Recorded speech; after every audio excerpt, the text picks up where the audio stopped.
श्याम मानव channel को आपका समर्थन देने के लिए चैनल को जरूर सब्सक्राइब करें। चैनल के नोटिफिकेशन पाने के लिए बेल आइकन भी दबाएं। दिनेश कांबळे और किशोर डोईफोड़े, इनका सवाल ऐसा है कि हमारे मन में भूत का डर है तो इसको कैसे निकाले, क्या सम्मोहन का इसमें उपयोग हो सकता है। देखिए, हालांकि भूत का डर निकालने के लिए सम्मोहन की कोई ज़रूरत नहीं है। सबसे पहले अपने आप को ठीक ढंग से कन्विंस करिए कि इस दुनिया में कोई भी भूत नहीं होता है। मुझे लगता है ये भूत की अगर सीरीज आपने ठीक ढंग से सुनी, एक बार सुनी, 2-3 बार सुनी, उसकी सब बारीकियां बहुत अच्छे ढंग से समझ ली, तो ये तो डर चला जाएगा। अब भूत का डर तभी पैदा होता है जब आपका उस पर विश्वास है। आपका विश्वास ही नहीं है तो आपको भूत का डर बचेगा नहीं। हाँ, डर बचेगा, लेकिन भूत का डर नहीं बचेगा। आपको अंधेरे का डर हो सकता है क्योंकि अंधेरा है। आपको कुत्ते का डर हो सकता है क्योंकि कुत्ता है। आपको छिपकली का डर हो सकता है क्योंकि छिपकली कभी ना कभी दिखती है। अब भूत तो है ही नहीं तो उसका डर बचेगा ही नहीं। डर निकालने के लिए क्या करना चाहिए, इसके बारे में मैंने बहुत विस्तार से आपके सामने बातें रखी है। बगैर सम्मोहन के कैसे डर निकाला जा सकता है, मेरे उदाहरण के साथ में मैंने जो भी पर्सनैलिटी डेवलपमेंट की सीरीज है उसमें विस्तार से बात कही है, और सम्मोहन के जरिए कैसे डर निकाला जा सकता है ये भी बात बहुत विस्तार से रखी है। तो आप पुराना ये सब जो सीरीज है उसको जरा ढूंढी है, उसको सुनिए, उसके साथ में बाकी भी बहुत बारीक चीज़ें आपके ध्यान में आ जाएगी। तो आप एक बार मन से भूत का विचार निकाल डालिए, भूत होता है ये विश्वास निकाल डालिए, भूत का डर चला जाएगा। उसके साथ में जो बाकी के डर हो गए, अंधेरे में जाने से डर लगता है या फिर और कुछ चीज़ों का डर लगता है, वो निकालने के लिए आप सम्मोहन का भी उपयोग कर सकते हो, लेकिन ये हमेशा 2 स्टेप्स पर होता है। पहले, सबसे पहले हमारे कॉन्शियस माइंड से वो डर को निकाल दीजिए, और बाद में जो हमारे सबकॉन्शियस माइंड में डर है उसको बाय सजेशन बार बार अपने आप को कहकर और उसी के साथ में सम्मोहन जैसी प्रक्रिया अमल में लाकर हम डर को निकाल सकते हैं। क्वेश्चन 2, सारे मांत्रिक झूठे होते हैं या उनके जो गुरु होते हैं उनके प्रभाव के कारण वो ठीक ढंग से विचार करना भूल जाते हैं या नहीं कर पाते, सारा विचार करने की उनकी क्षमता खत्म हो जाती है। मनोज जाधव, इनका सवाल ऐसा है कि सारे के सारे मांत्रिक ये ढोंगी और झूठे होते हैं या फिर उनके गुरुओं के कारण गुरु ने जो कुछ बताया उस पर विश्वास रखकर वो अपने जीवन में चलते हैं। यानी आपका सवाल ऐसा है कि मांत्रिक झूठा होता है कि वो प्रामाणिक होता है। यानी वो अंधविश्वासी हो सकता है लेकिन प्रामाणिक है, उसको सही में लगता है कि इसके जरिए ऐसा होता है। इसमें दोनों चीजें होती है। जो मांत्रिक शायद नया नया है उसके बारे में आपने जैसा कहा वैसा हो सकता है कि उसका गुरु पर बहुत विश्वास है, गुरु से उसने मंत्र सीखे हैं और जो कुछ परिणाम उसको थोड़े बहुत मिलते हैं उसके आधार पर उसका विश्वास बढ़ते जाता है, और वो खुद अंधविश्वासी होने के कारण ये मंत्र शक्ति पर विश्वास रखता है। ये कुछ सालों तक होता है। जो प्रैक्टिसिंग मांत्रिक है, जो मांत्रिक प्रैक्टिस करते हैं, कई लोगों की समस्याएं हल करने की कोशिश करते हैं, उनको धीरे धीरे पता चलता ही है कि मेरे मंत्र में कोई दम नहीं है, मेरे मंत्र से कुछ होता नहीं। मैंने सैकड़ों मांत्रिकों को आज तक एक्सपोज किया है, मैं उनसे बात करते आया हूं। कौन आदमी अंधविश्वासी है और कौन आदमी अंधविश्वासी नहीं है ये तो आपको उनके साथ में बात करते करते पता ही चलता है।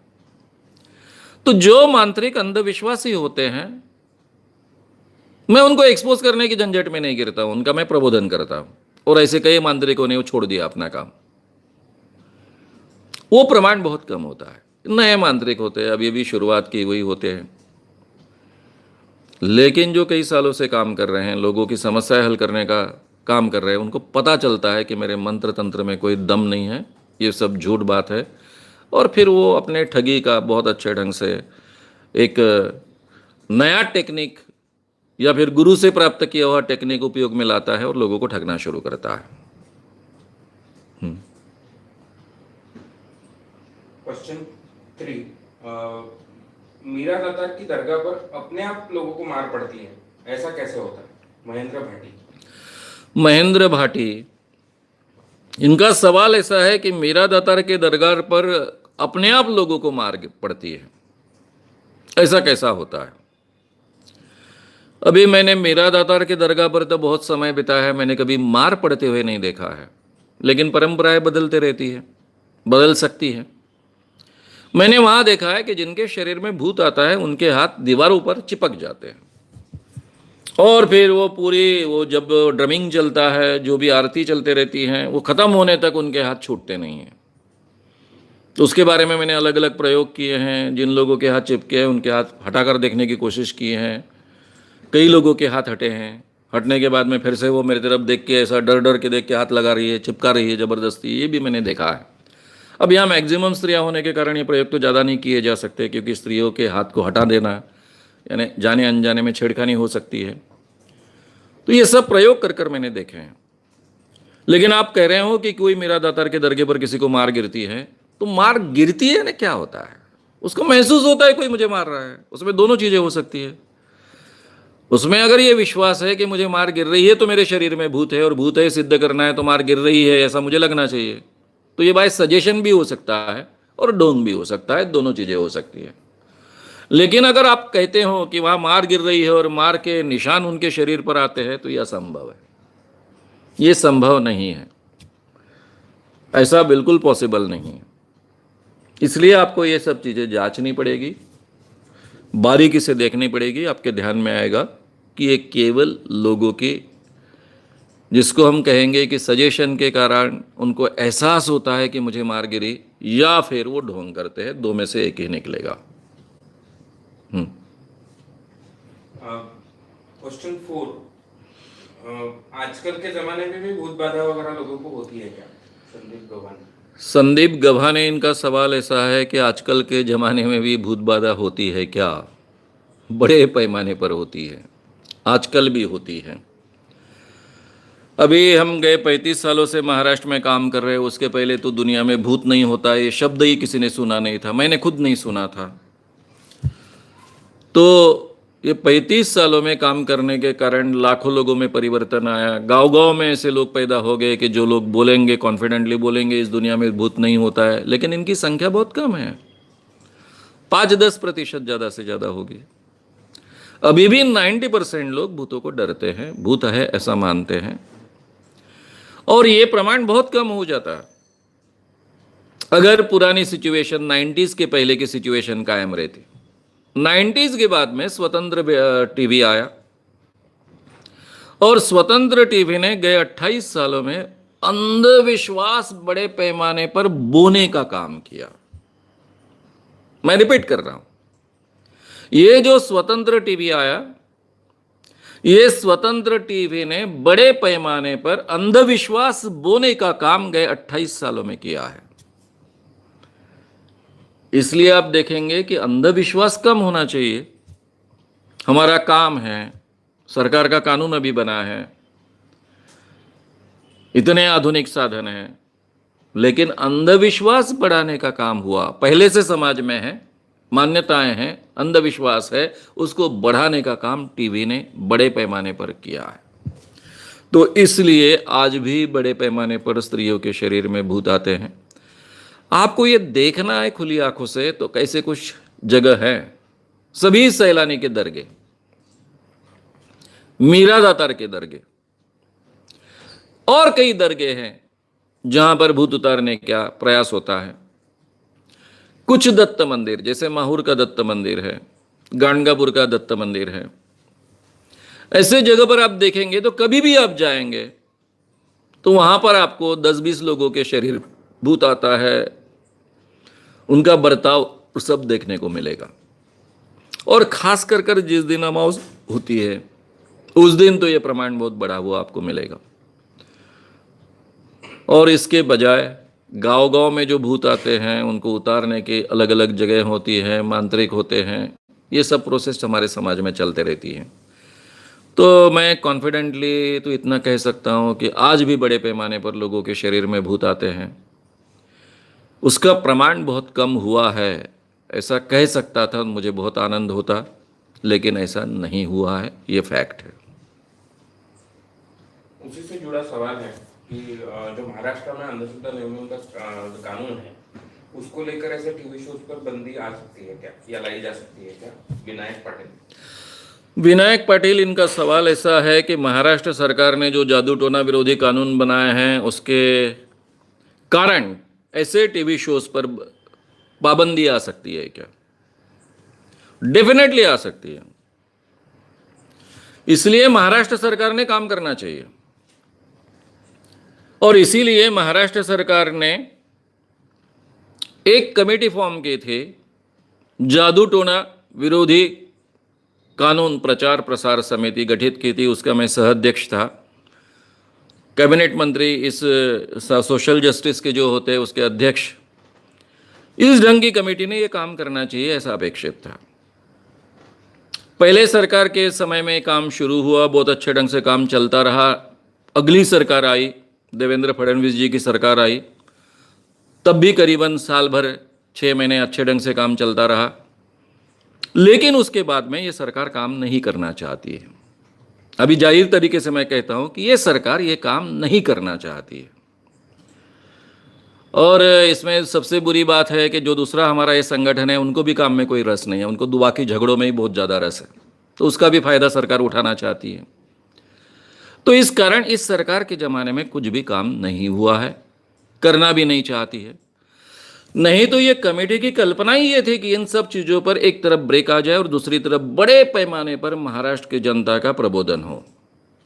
ना ही महाराष्ट्र की जनता का बड़े पैमाने पर प्रबोधन हो रहा है, स्कूलों में बच्चों में ये ट्रेनिंग हो रहा है, और दूसरी तरफ ये टीवी से लेकर हर चीज़ों पर जो बंधन ला सकते हैं, कानून में जगह है। कानून में जिन चीज़ों को पाबंदी लाई गई है उसका प्रचार प्रसार करना भी गुनाह तय है। उनको भी इक्वल शिक्षा हो सकती है, 6 माह जेल में जाना पड़ सकता है। तो ये टीवी के ऊपर और इस ढंग के प्रोग्राम के ऊपर अगर सरकार की ओर से कदम उठाए गए होते तो पूरे देश का टीवी सुधारा जा सकता था, क्योंकि बंबई के अलावा तो कोई टीवी चल नहीं सकता है। और मुंबई में अलग एक प्रोग्राम हो, और दिल्ली में अलग प्रोग्राम हो, और लखनऊ में अलग प्रोग्राम हो, इस ढंग का भेद तो टीवी चैनल कर नहीं सकते हैं। तो इसीलिए पूरे देश का टीवी महाराष्ट्र के कानून के कारण ठीक ठाक हो सकता था। लेकिन महाराष्ट्र सरकार कुछ करना नहीं चाहती है। प्राइवेट लेवल पर अगर हमें कुछ करना है तो हमारे पास एक ही चारा बचता है, वो यानी कोर्ट में जाओ, कोर्ट में लड़ाई करते बैठो। लंबी लड़ाई होती है, उसके खर्चे भी बहुत बड़े होते हैं। लेकिन अगर वकीलों की ऐसी टीम तैयार हो गई कि जो पैसे न लेकर काम करने के लिए तैयार है, तो इसको बड़े पैमाने पर अटकाव किया जा सकता है। और इस बहाने मैं आह्वान भी करता हूं कि जो वकील ऐसे हैं जो हाई कोर्ट और सुप्रीम कोर्ट में लड़ सकते हैं और अपनी मेहनत इस काम के लिए देना चाहते हैं, तो उनके जरिए ये काम बहुत इफेक्टिवली किया जा सकता है, क्योंकि कानून में वो प्रावधान है। तो ऐसे वकील आगे आए, अपने नंबर्स भेजे, ताकि ऐसे वकीलों की हम टीम बनाएं। सरकार कुछ नहीं कर रही है तो ठीक है, सरकार का अधिकार है, उसी लिए चुनकर आए हैं। कुछ कर नहीं करना है इसलिए, क्योंकि उनके विचारों में बैठता नहीं है, अंधविश्वास का उनको फ़ायदा मिलता है। तो अंधविश्वास दूर करने का काम क्यों करना चाहिए, ये उनका विचार हो सकता है। हमने ही चुन के दिया है, तो उसके परिणाम तो हमको भुगतने पड़ेंगे। तो ऐसी अवस्था में जितना हम अपने लेवल पर कर सकते हैं, उसमें वकीलों की टीम अगर रही तो वकीलों के जरिए काम हो सकता है। तो जो वकील हाई कोर्ट में खड़े हो सकते हैं, इस काम में योगदान देना चाहते हैं, वो अगर अपने नंबर भेजेंगे तो ऐसी एक टीम खड़ी कर ऐसे चीज़ों को हम रोक लगाने का प्रयास डेफिनेटली कर पाएंगे। उसी से जुड़ा सवाल है कि स्कूलों के माध्यम से विद्यार्थियों में उनमें कैसे जागृति फैलाई जा सकती है और भूत नहीं है उनको समझाया जा सकता है, हम उसमें कैसे मदद कर सकते हैं? विनायक पाटिल जी का सवाल आगे है कि हम स्कूलों में ये प्रबोधन कैसा कर सकते हैं। देखिए, अपने व्यक्तिगत लेवल पर अपनी मेहनत कोशिश तो हम करते रहते हैं, हमारे संगठन के लोग अभी भी स्कूलों में जाकर, कॉलेजेस में जाकर प्रयास करते रहते हैं, समझाने की कोशिश करते रहते हैं, लेकिन ये बहुत मर्यादित कोशिश है। सरकार की ओर से ये होना चाहिए। इसीलिए ये कमेटी की ओर से हमने जो प्लानिंग किया था, तो सबसे पहला महत्व दिया था कि आम जनता का एक तरफ ट्रेनिंग शुरू रहे, दूसरी तरफ स्कूलों कॉलेजेस में ट्रेनिंग शुरू रहे। उसके लिए हमने वक्ता तैयार किए थे 3 शिविरों के माध्यम से 200 के करीब। और ये प्लानिंग था कि 4-5 सालों में करीबन 1001 ऐसे वक्ता तैयार करे कि जो स्कूल में जाकर, गांव-गांव में जाकर इस विषय पर लोगों का प्रबोधन करे, और उसके लिए पूरा का पूरा स्ट्रक्चर सरकार खड़ा करे। और इसके लिए बहुत ज़्यादा खर्चे की जरूरत नहीं थी। हमने केवल 10 करोड़ रुपए हर साल मांगे थे, सरकार की ओर से ही ये पैसा खर्च करना था। केवल जिस ढंग से हम बोलते उस ढंग का प्रोजेक्ट के जरिए खर्च करना था, और प्रोजेक्ट ऑलरेडी सरकार के पास में जमा है। अब आपको लगेगा 10 करोड़, 10 करोड़ ये बहुत ही मामूली रकम है सरकार के लिए, क्योंकि जिस विभाग की ओर से ये काम होने जा रहा है, सोशल जस्टिस विभाग, सामाजिक न्याय विभाग, उसका 1 साल का बजट 10,000 करोड़ का है। 10,000 करोड़ में 10 करोड़ किस झाड़ की पत्ती है। तो उस जरिए ये काम बहुत अच्छे ढंग से हो सकता था। पहले साल में जो गए सरकार ने 1 करोड़ रुपया हमको उपलब्ध करवा दिया था, उसके जरिए हमने 200 वक्ता ट्रेन किए थे, और हमको केवल 2 माह मिले थे। 2 माह में 400 स्कूलों में, कॉलेजेस में इस ढंग के प्रोग्राम हुए थे। उसके बहुत अच्छे रिजल्ट सामने आए थे। साल भर में हमारी ये तैयारी थी कि आते 3-4 सालों में हर स्कूल के हर बच्चे के कान में ये जादू टोना विरोधी कानून जाकर पहुंचे। इस दुनिया में भूत नहीं होता है, मंत्र तंत्र नहीं होता है, जादू टोना नहीं होता है, ये उनके कानों तक जाए। साथ में उसी वक्त पैरेलली समाज के हर गांव में जाए। यानी एक तरफ बच्चे सुन रहे, दूसरी तरफ उनके माँ बाप भी कम ज्यादा प्रमाण में सुन रहे हैं। बच्चे तो घर घर में जाकर चिल्लाने वाले हैं, माँ बाप को बताने वाले हैं कि आज हमने स्कूल में सुना कि इस दुनिया में भूत नहीं होता है, मंत्र तंत्र नहीं होता है, करनी नहीं होती है, तू बोलती है करने की, तू बोलती है कि नजर लगी, ये सब झूठी बातें हैं। तो ये प्रबोधन का दायरा इतना बड़ा होता कि 4-5 सालों के बाद में ये पूरा का पूरा जितने आज स्कूलों में पढ़ रहे बच्चे हैं उन सब तक पहुंच जाता। उसमें हमारा ये प्लानिंग था कि शिक्षकों तैयार किया जाए। हर स्कूल के 2 शिक्षक तैयार हो गए। वो साल भर बीच बीच में अपने स्कूल में अलग अलग क्लासेस में ये बातें बताते रहे। तो 4-5 सालों में पूरे स्कूल के विद्यार्थियों का प्रबोधन हो सकता था। ऐसा इस ढंग का ये प्रोजेक्ट हमने तैयार किया था, लेकिन इस सरकार को कुछ करना नहीं था। अब राह देखते हैं कि सरकार बदले, शायद अगली सरकार जो आए उनमें कुछ करने की संभावना हो, तो फिर अच्छे ढंग से काम हो सके। नहीं तो ठीक है, जितना हम कर सकते हैं उतना अपने प्रैक्टिकल लेवल पर हम कर ही रहे हैं। हमारे कार्यकर्ता गांव-गांव में जाते हैं, स्कूलों में जाते हैं, वहाँ के हेडमास्टर को या फिर प्राचार्य को रिक्वेस्ट करते हैं। उन्होंने अगर मान्यता दी तो वहाँ पर व्याख्यान करते हैं, आते हैं। लेकिन ये बहुत मर्यादित है, क्योंकि लगातार ये काम करना है तो एक व्यक्ति कितनी बार करेगा। वो नौकरी करता है, उसको समय कम मिलता है, उसमें से समय निकाल कर करता है। स्कूलों का समय और उसके नौकरी का समय एक होता है, तो नेचुरली उसको छुट्टी लेकर जाना पड़ता है। ऐसी कई समस्याएं हैं जिसके कारण बहुत मर्यादित ये काम होता है। लेकिन अगर सरकार ने ठान लिया होता तो महाराष्ट्र में इतने अलग अलग संगठन हैं, इतने अच्छे अच्छे बोलने वाले लोग हैं, केवल उनको ट्रेन करना था। उनको इस ढंग से ट्रेन किया जाता। और हमने ये भी प्लानिंग किया था कि हर जो भी अच्छे वक्ता होते हैं टीचर्स, तो उनको इस काम के लिए स्वतंत्र निकाला जाए डेपुटेशन पर। ये भी सरकार कर सकती है, उसी पगार में हो सकता है। वैसे भी टीचर सरप्लस हो चुके हैं, इसके बावजूद टीचर्स तो नौकरी कर ही रहे हैं। उनका उपयोग इस काम में इस ढंग से लिया जा सकता था। तो इस ढंग से बहुत अच्छे ढंग से प्रबोधन किया जा सकता था, और किया जा सकता है। कल भी किया जा सकता है, मैं रहूं ना रहूं उसके बाद भी किया जा सकता है। लेकिन इतने अच्छे ढंग से ये प्रोजेक्ट अमल में लाने की क्षमता और उस ढंग का विचार ऑलरेडी सरकार के पास जमा है। अब अपने हाथ में तो है नहीं, तो जितना अपने हाथ में है उतनी कोशिश हम कर रहे हैं। आप भी करिए, उसके लिए हमारी जो मदद आपको लगेगी वो मदद आपको मिलेगी।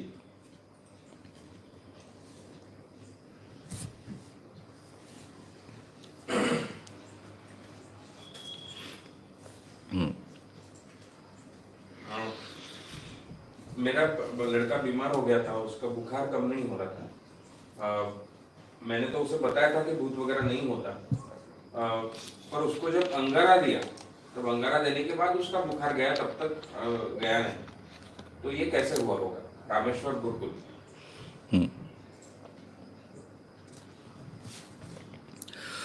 रामेश्वर गुरुकुल, इनका सवाल ऐसा है कि उनके छोटे बच्चे को बहुत बुखार आया था। उसको हमने बताया था कि इस दुनिया में भूत वगैरह नहीं होता है, लेकिन जब उसको मंत्र वाला अंगारा लगाया तो उसके बाद में उसका बुखार गया। तो ये कैसा हुआ? देखिए, जिस बच्चे को आप बता सकते हो कि इस दुनिया में भूत नहीं है, उसको भाषा समझती है, उसको आसपास लोग क्या बात करते हैं ये भी समझता है। और बच्चे तो हाईली सजेस्टिबल होते हैं। तो बचपन से हम पर जो संस्कार होते हैं उसमें मंत्र तंत्र की शक्ति का भी संस्कार होता है, अंगारे का भी संस्कार होता है। मंत्र वाला यानी मंत्र से भरा हुआ कोई अंगारा हमको लगाया तो उसके परिणाम होते हैं, ये भी उसके ऊपर संस्कार होता है। तो ये सजेशन भी हो सकता है कि उसने ये सजेशन लिया और उसके कारण उसका बुखार गया। इसके लिए मैं एक छोटा सा उदाहरण आपको इस बहाने बताऊंगा। ये लड़के के बारे में पहले वो बता चुके थे एक बार सवाल कि स्कूल में बच्चों ने बहुत डरा दिया था, इसके कारण वो बीमार हुआ था 10 दिन। तो बच्चों ने बहुत डरा दिया था, वो डर गया था।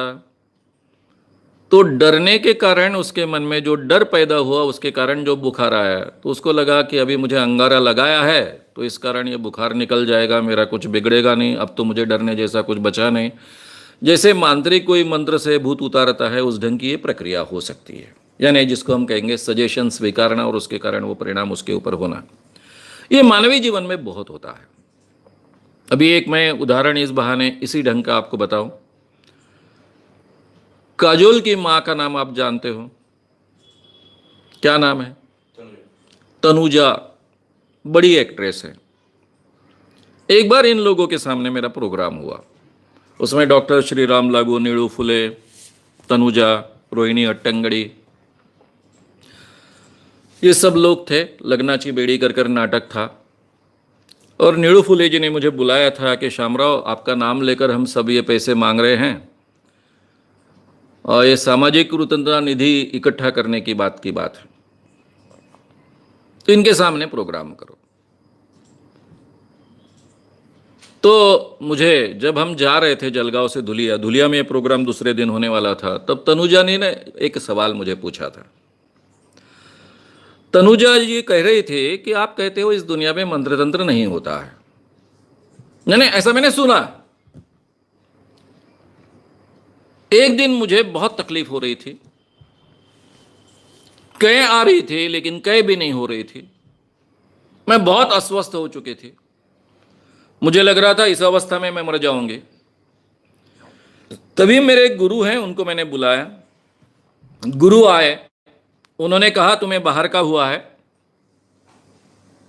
और मेरे शरीर पर से उन्होंने नारियल उतारा और ये नारियल मेरे सामने फोड़ा और उसमें से सब मंत्र तंत्र की चीजें बाहर आई, काला कपड़ा, नाखून वगैरह वगैरह बाहर आए।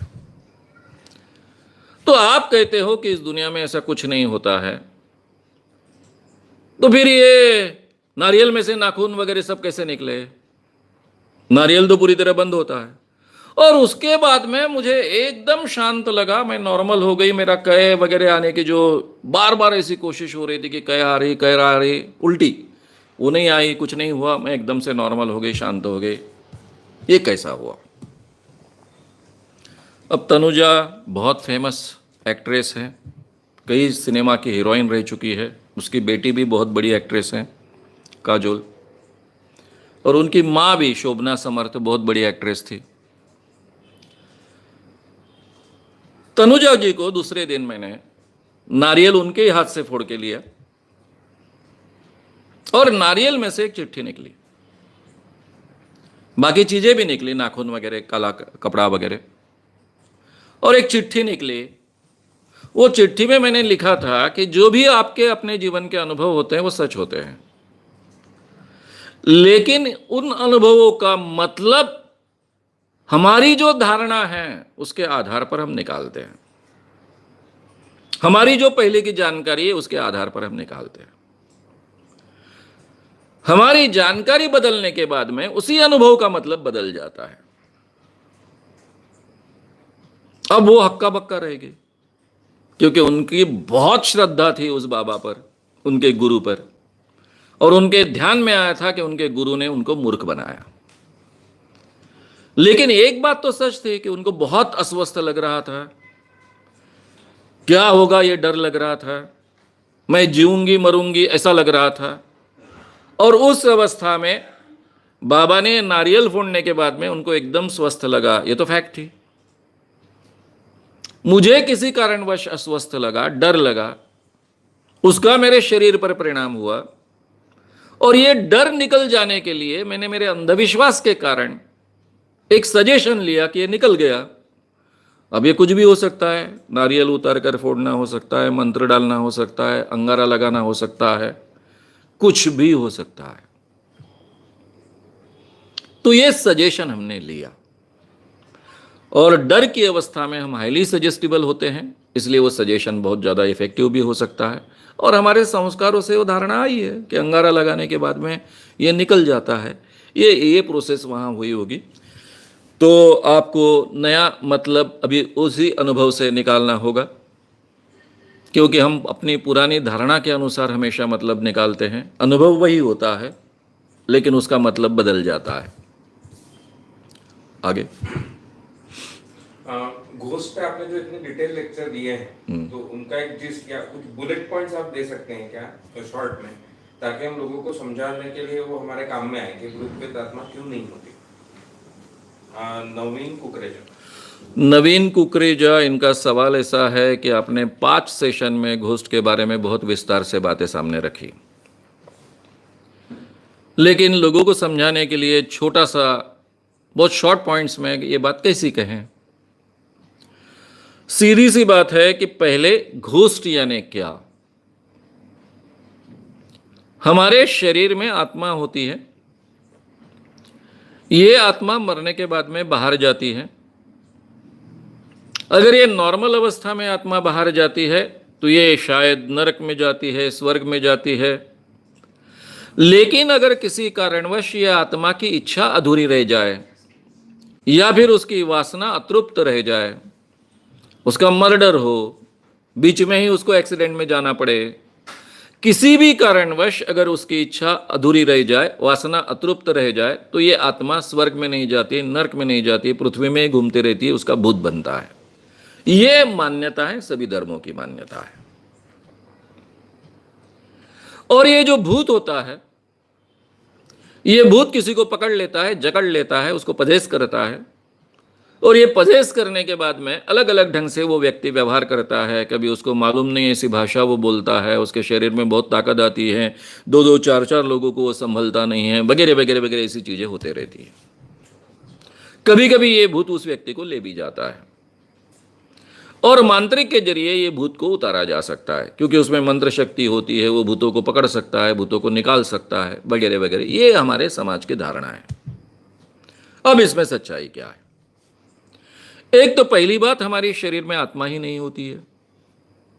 इंसान ने बहुत ढूंढने की कोशिश की, शरीर का हर सेल का अभ्यास किया। आज हमारे शरीर के हर सेल का अभ्यास है, उसका क्या काम है ये हमको मालूम है, लेकिन आत्मा नाम की कोई चीज नहीं है। इंसान मरने के बाद में ना उसकी आत्मा बाहर जाती है, ना इस आत्मा को कोई स्मरण शक्ति हो सकती है, मेमोरी हो सकती है, याददाश्त हो सकती है, ना ही आत्मा को कोई भावना हो सकती है, इसलिए ना कोई वासना हो सकती है, ना कोई इच्छा हो सकती है। आत्मा भी नहीं है, भूत भी नहीं है। इंसान ने भूत को ढूंढने की बहुत कोशिश की साइंटिफिकली, लेकिन कभी भूत मिला नहीं है। ये केवल हमारी धारणा है। आज तक हम भूत को मानते आए हैं, इसलिए हमको भूत दिखता है। अभी कुछ लोगों को भूत दिखता है, ये केवल हेलुसिनेशंस होते हैं। हम डर की अवस्था में अगर कल्पना करते हैं तो कल्पना हमको एक्चुअली दिखती है, सुनाई देता है, ये हेलुसिनेशंस होते हैं। ये हेलुसिनेशंस सम्मोहन में कराए जा सकते हैं, उसका प्रदर्शन किया जा सकता है।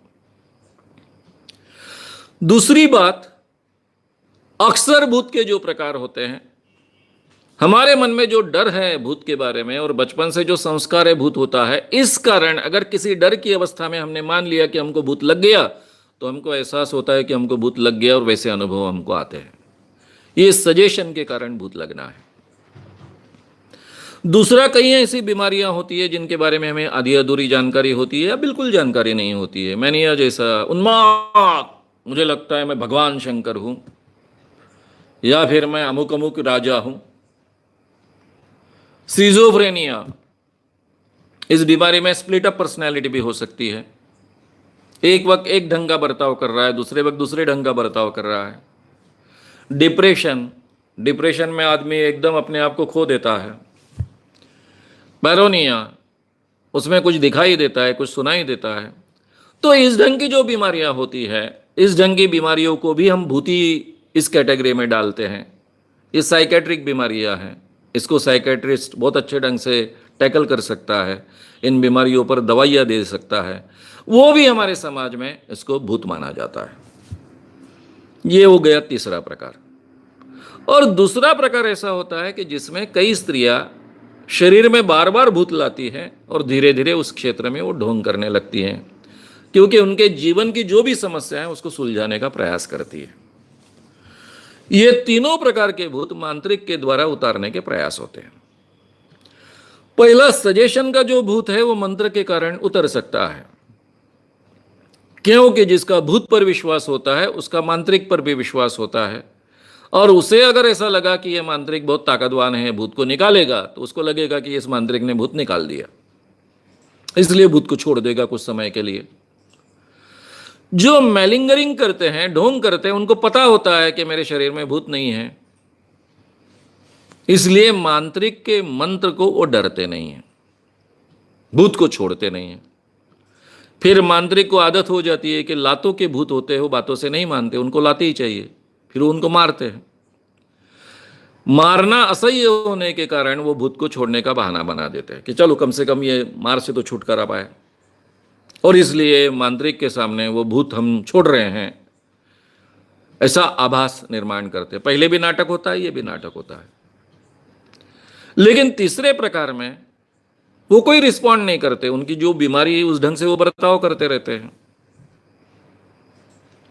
और इस बीमारी के लोग शायद अक्सर मारे जाते हैं, क्योंकि मांत्रिक को आदर गिरती है कि लातों के भूत बातों से नहीं जाते, इसलिए वो अपना मारना शुरू करता है। उसको लगता है कम मार हुई, जरा ज़्यादा मारना चाहिए, ज़्यादा मारना चाहिए, और इसमें कई लोगों की मृत्यु हो जाती है। तो ये भूतों के प्रकार है। लेकिन इस दुनिया में कोई भूत नहीं होता है, कोई आत्मा नहीं होती है, ये सब झूठ है। भूत की जितनी भी कहानियां हमने सुनी होती है उनको जांचो। किसी ने कहा यहां भूत है, वहां जाकर देखो। किसी ने कहा दिन में नहीं दिखता है, रात में दिखता है, रात में जाकर देखो। 2-3 लोगों को साथ में ले जाओ, टॉर्च लेकर जाओ, देखो, अपने मन से भूत के डर को भगाओ। ये आप शॉर्ट में लोगों को कह सकते हो। और इसके बाद में जो लोग सवाल पूछेंगे उनके जवाब में आपको बहुत विस्तार से उनको समझाना पड़ेगा, लेकिन शुरुआत तो ऐसे की जा सकती है। क्वेश्चन 9, लेविटेशन पॉसिबल है क्या? क्वेश्चन 9, यशवर्धन इनका सवाल है कि लेविटेशन पॉसिबल है क्या। लेविटेशन यानी हवा में तरंगना, यानी आपके बॉडी का कोई भी जमीन से संपर्क नहीं, आप हवा में तरंग रहे हो, चाहे बैठी अवस्था में तरंग रहे हो, चाहे सोई हुई अवस्था में तरंग रहे हो, इसको लेविटेशन कहते हैं। देखिए, लेविटेशन पॉसिबल है क्या, इसके 2 अर्थ होते हैं। इंसान मेडिटेशन की अवस्था में गया है, सम्मोहन की अवस्था में गया है, और वो डीप ट्रांस में है, और वो कल्पना कर रहा है कि मैं लेविटेट हो रहा हूं, हवा में तरंग रहा हूं। तो जो व्यक्ति डीप ट्रांस में गया है, चाहे वो मेडिटेशन में हो चाहे सम्मोहन में हो, उसको सही में लगेगा कि मैं हवा में तरंग रहा हूं, जमीन के ऊपर हूं, 25 फुट हूं, 50 फुट हूं, चाहे उतना हूं, हवा में तैर रहा हूं, पक्षी जैसा उड़ रहा हूं। ये वो एक्चुअली फील करेगा, उसको दिखेगा, ये संभव है। लेकिन ये हेलुसिनेशन है। जिस व्यक्ति को दिख रहा है कि वो हवा में उड़ रहा है, उसको बाकी व्यक्ति देखेंगे, कैमरा देखेगा, तो अपनी जमीन पर बैठा होगा या फिर अपने खटिया पर सोया होगा, उस जगह से हिला नहीं होगा। अपनी ही जगह पर उड़ रहा है, ऐसा एक्शन कर रहा है, लेकिन उसको लग रहा है कि वो आसमान में उड़ रहा है, लेविटेट हो रहा है। तो मानसिक स्तर पर जिसको हम हेल्यूसिनेशन कहते हैं, ऐसे हेल्यूसिनेशन लोगों को हो सकते हैं। इसलिए मैं हमेशा दो फर्क करता हूं। जब किसी ने कहा मैंने अपने जीवन में लेविटेशन का अनुभव लिया, तो मैं एकदम से उसको नकार नहीं देता हूं, क्योंकि ये संभव है, उस आदमी को लग सकता है कि मैंने लेविटेट करने का अनुभव लिया है। लेकिन जब कभी ये दावा किया जाता है कि लोगों के सामने मैंने ऐसा किया और मैं फोटो में मैं ऊपर वो उड़ गया, तो ये कोरी कोरी कोरी कोरी बदमाशी और ठगी है। इसके बारे में आप 100% आश्वस्त हो जाइए। ये ट्रिक्स है, जादूगर इसको करते हैं। हमने गुजरात के दौरे में करके बताया है। लेविटेशन ये ट्रिक है, जादूगर इसको बहुत अच्छे ढंग से करते हैं। आपने कई यानी जादूगरों के शो में देखा होगा, वो उसको हवा में उठाया जाता है, लड़की को सफ़ेद कपड़ों में लपेट कर, और फिर उसके पूरी की पूरी रिंग ऐसी गुजार देते हैं, वो हवा में आपको तरंगते हुए दिखती है। ये नाटक है, ट्रिक है, लोगों को ठगने का प्रकार है। जब कोई कहता है कि मैंने खुद अनुभव लिया है, तो शायद ये उसका भ्रम होगा, हेल्यूसिनेशन होगा। लेकिन जब वो कहता है कि मैं उड़ता हूं, लोगों को दिखता हूं उड़ते हुए आसमान में तरंगते हुए, मैं ऐसा कर सकता हूं, उसके फोटोग्राफ्स उपलब्ध है, तो ये ठगी और बदमाशी है। अगर ऐसा कोई दावा करने वाला है तो उनको हमारे 25 लाख रुपए का प्राइज ओपन है। हमारे सामने लेविटेट कर कर बताइए, हम पूरी जांच करेंगे और आपकी बदमाशी जो है लोगों के सामने ओपन भी करेंगे। 25 लाख का उसके लिए प्राइज है। आगे आपने जैसे कहा सेक्सुअली अनसेटिस्फाइड स्त्रियां, उनको भूत लगता है और फिर मांत्रिकों के पास वो जाने लगती है। अगर ऐसी किसी स्त्री को उनके हस्बैंड ने ठीक से समझ लिया और उनकी मदद की या ये प्रॉब्लम ठीक किया, तो क्या वो वापस ठीक हो जाएगी या फिर भी मांत्रिक के पास जाती रहेगी? संदीप गव्हाणे, इनका सवाल ऐसा है कि कुछ स्त्रियां मांत्रिक के पास सेक्सुअल सेटिस्फेक्शन के लिए जाती है, तो ऐसी स्त्रियों के बारे में उनके पति ने ठीक ढंग से समझ लिया और उनका प्रॉब्लम हल किया, तो वो क्या मांत्रिक के पास जाना छोड़ देगी? अभी इसमें ऐसी बातें हैं कि कोई डेफिनेटली कह नहीं सकते हैं। समझो एक बार वो मांत्रिक के पास जाना शुरू करती है, वो उस मांत्रिक के सेक्सुअल रिलेशन के कारण उसके प्रेम में गिरती है, या फिर उसको वहाँ पर एक ग्रुप सेक्स हमेशा मिलता है, कई लोगों के साथ में उसको आनंद मिलता है और उसको आदत गिर गई है, तो ऐसी अवस्था में शायद वो नॉर्मलाइज होना, यानी पति के साथ में फिर से नॉर्मलाइज होना उसके लिए कठिन होगा। यानी उस स्त्री की अवस्था क्या है, उस स्त्री ने उस चीज़ को किस ढंग से लिया है, इन सब चीज़ों पर उसके रिजल्ट्स डिपेंडेंट होंगे। कुछ स्त्रियां अभी तक इतनी अंदर धंस नहीं चुकी है, उनको भी ये एहसास नहीं है कि मेरे क्या प्रॉब्लम्स हैं, अस्वस्थ लग रहा है इसलिए उसको भूत कहा जा रहा है, और उसमें मांत्रिक ने फ़ायदा उठाया है और उसमें उसको अच्छा अनुभव आया सेक्स का, लेकिन पति को अभी एहसास हो गया है और पति से भी अच्छा ही अनुभव आ रहा है, तो शायद वो छोड़ देगी। यानी ये डेफिनेटली कहना मुश्किल है उस स्त्री की अभी अवस्था क्या बनी है, किस ढंग से उसको अनुभव आए हैं, आगे वो किस ढंग से उस अनुभव को कंटिन्यू कर सकती है। इन सब चीज़ों पर इसके रिजल्ट्स डिपेंडेंट होंगे। इसके लिए कोई एक नियम हम बता नहीं सकते हैं।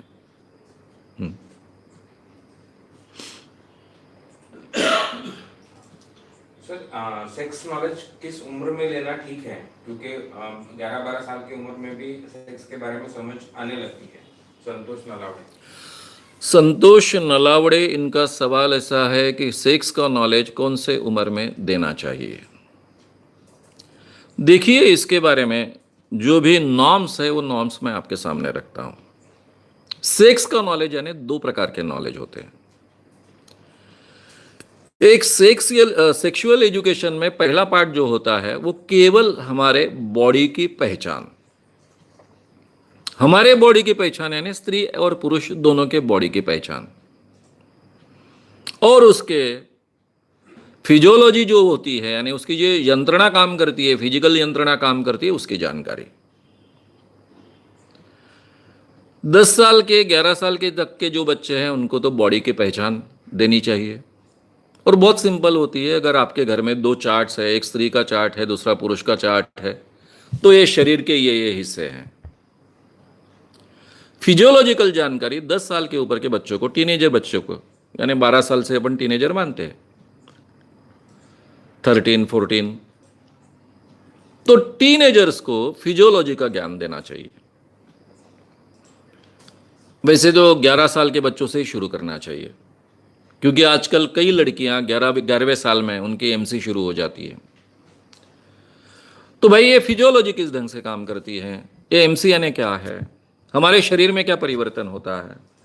कई बच्चियां डर जाती है, बड़े पैमाने पर डरती हैं, उनको समझ में नहीं आता कि उनका एक जो स्तन होता है वो ज़्यादा बढ़ता है, दूसरा कम बढ़ता है। उनको डर लगता है कि इसमें कुछ तो भी डिस्फॉर्मिटी है, किसी को बता नहीं सकती है। माँ के साथ में उसके संबंध बहुत अच्छे हो गए तो माँ को पूछेगी, लेकिन माँ को भी इसका ध्यान होगा या भान होगा, इसकी कोई जानकारी नहीं है, क्योंकि कई माँओं को पता नहीं होता है, क्योंकि उनके बचपन में उनको किसी ने बताया नहीं होता है कि एक स्तन पहले बड़ा होता है, दूसरा धीरे धीरे बड़ा होता है, और बाद में दोनों इक्वल आ सकते हैं, या फिर 20-19 का फ़र्क हमेशा रहता है। ये बातें ध्यान में ना आए तो वो लड़की डर जाती है कि मेरा एक स्तन बड़ा हो रहा है, दूसरा नहीं हो रहा है। तो ऐसी कई जानकारी है जो शरीर के बारे में, फिजियोलॉजी की जानकारी होती है, उसके साथ में शरीर बढ़ने के बारे में जानकारी होती है। वो जानकारी ये 10 साल के ऊपर के लड़के लड़कियों को देनी चाहिए। लड़कों के बारे में भी ये होता है, पहले से ज़्यादा उसका इरेक्शन होने लग जाता है। इतना ही नहीं तो उसको नाइट का वेट फॉल होता है, तो उसके कारण भी उसको बहुत डर लगता है। ये भी पहले से उसको जानकारी होनी चाहिए कि नेचुरल है, नॉर्मल है, ये बात। और इंटरकोर्स की जानकारी हमेशा 16 साल 17 साल के ऊपर के बच्चों को देनी चाहिए। ऐसा एक वर्ल्ड का नॉर्म है सेक्स एजुकेशन के बारे में। यानी ये 3 हिस्से हो गए। पहला केवल शरीर की जानकारी, दूसरा हिस्सा है शरीर के साथ में शरीर बढ़ने की और फिजियोलॉजी की जानकारी, यानी शरीर में जो भी यंत्रणा चलती है, काम करती है, उसकी जानकारी, और तीसरा एक्चुअल इंटरकोर्स और स्त्री पुरुष संबंधों की जानकारी जो 16 साल के ऊपर के बच्चों को देनी चाहिए। तो ऐसा माना जाता है, और मुझे लगता है ये इंटरनेशनल जो मान्यता है ये करेक्ट है। भारत में भी, भारत जैसे देश में भी इसी ढंग से हमने एजुकेशन देना चाहिए। फिर आप कहोगे कि हम तो 18 साल के नीचे के बच्चों को ऐसा मानते हैं कि उनको कोई ऐसा करने का अधिकार नहीं है, तो पहले से क्यों जानकारी देना। पहले से अगर उनको इंटरकोर्स की जानकारी चलेगी, मिलेगी, तो वो करना शुरू कर देंगे। देखिए बहुत दुनिया बदल रही है। आप जानकारी साइंटिफिक ढंग से नहीं देते हो तो अनसाइंटिफिक ढंग से जानकारी उन तक पहुंचती है, मोबाइल से पहुंचती है, इंटरनेट से पहुंचती है, गंदे तरीके से पहुंचती है। तो साइंटिफिक जानकारी देना ज़्यादा अच्छा है, और ये गलत जानकारी उनके दिमाग में पैड बनाए और उसके कारण उनका नुकसान हो, इसके पहले वो जानकारी उनको प्राप्त होना ज़्यादा अच्छा है। और जब तक ये स्कूलों में जानकारी नहीं मिलती है, सेक्स एजुकेशन स्कूलों में शुरू नहीं होता है, तब तक कम से कम माँ बाप ने ये जानकारी अपने बच्चों के साथ में शेयर करनी चाहिए। और बच्चों को कितना समझता है कितना नहीं समझता है इसकी चिंता न करते हुए ये जानकारी देनी चाहिए। क्वेश्चन 13, आपने बताया वैसा स्त्रियों में सेक्स की कुंठा है और उसका इस्तेमाल बाबा लोग उनके शोषण के लिए करते हैं, ये समस्या है, समझ में है, लेकिन पर उसका उपाय क्या है? विजय कुमार इनका सवाल ऐसा है कि स्त्रियों में सेक्स की कुंठा है और उसका फ़ायदा उठाकर ये बाबा लोग या फिर मांत्रिक लोग उसका फ़ायदा उठाते हैं, ये तो समझ में आया, लेकिन इसके ऊपर उपाय क्या है? इसके ऊपर एक ही उपाय है कि समाज में खुला वातावरण तैयार हो। सेक्स ये इंसान के जीवन में बहुत जरूरी चीज है, इसका एहसास हो। नैतिक मूल्य जो हमने बनाए हैं, ये नैतिक मूल्य, मॉरल वैल्यूज, ये इंसान के लिए है, इंसान उसके लिए नहीं है, ये एहसास समाज में पैदा हो। और इस क्षेत्र के बारे में बहुत बढ़िया एजुकेशन हमें प्राप्त हो, जिसे हम सेक्स एजुकेशन कहेंगे, सेक्स काउंसलिंग कहेंगे, ये बहुत अच्छे ढंग से प्राप्त हो, तो ये काफ़ी समस्याएं कम हो सकती हैं। सबसे पहले पुरुषों में एहसास निर्माण हो कि स्त्री का समाधान बहुत महत्व का है, उसकी तृप्ति और संतुष्टि बहुत महत्व की है। ये भी हमारे मैरिटल लाइफ का हिस्सा है। और उसके लिए जो तरीके हैं, ये बहुत तरीके हैं उसके लिए उपलब्ध, वो तरीकों का भी इस्तेमाल करने का एक तरफ एहसास बढ़ना चाहिए और दूसरी तरफ प्रैक्टिकली वो अमल में आने चाहिए। तो फिर शायद इन चीज़ों को बहुत अच्छे ढंग से ब्रेक लगेगा, पति पत्नी दोनों अपने वैवाहिक जीवन में सेटिस्फाई हो पाएंगे और शायद फिर ऐसे डेविएशंस के या फिर कोई ऐसा फ़ायदा लेने की ज़रूरत महसूस नहीं होगी। लेकिन ये लंबी प्रोसेस है। ये प्रोसेस को कुछ सालों तक ये प्रयास स्कूलों के माध्यम से, समाज के विविध स्तर के माध्यम से, अलग अलग काउंसलिंग्स के माध्यम से होने चाहिए, तब जाकर इसके रिजल्ट्स हमको देखने को मिलेंगे।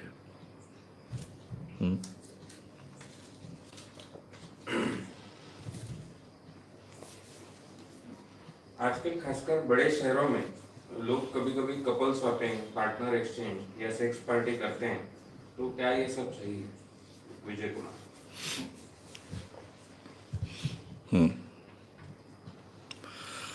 विजय कुमार, इनका सवाल है कि आजकल कई लोग बड़े बड़े पार्टीज में वाइफ स्वैपिंग करते हैं, एक दूसरे के साथ में सेक्सुअल संबंध रखते हैं, तो ये क्या अच्छी बात है? देखिए, पहले से चलते आया है, हमेशा दो स्तर पर इंसान बिहेव करता आया है। एक लोगों को दिखाने के लिए और दूसरा एक ऐसा स्तर कि जो स्तर रीच है, ऊपर है, आम जनता के ऊपर, उनका बर्ताव करने का तरीका एकदम से अलग होता है। तो ये कोई नई बात नहीं है, लेकिन ये अच्छी बात है, बुरी बात है, ऐसा कहने के अलावा कौन सी बात हमें स्वीकारनी है, कौन सी बात हमें स्वीकारनी नहीं है, हमारी स्वतंत्रता पर डिपेंड है।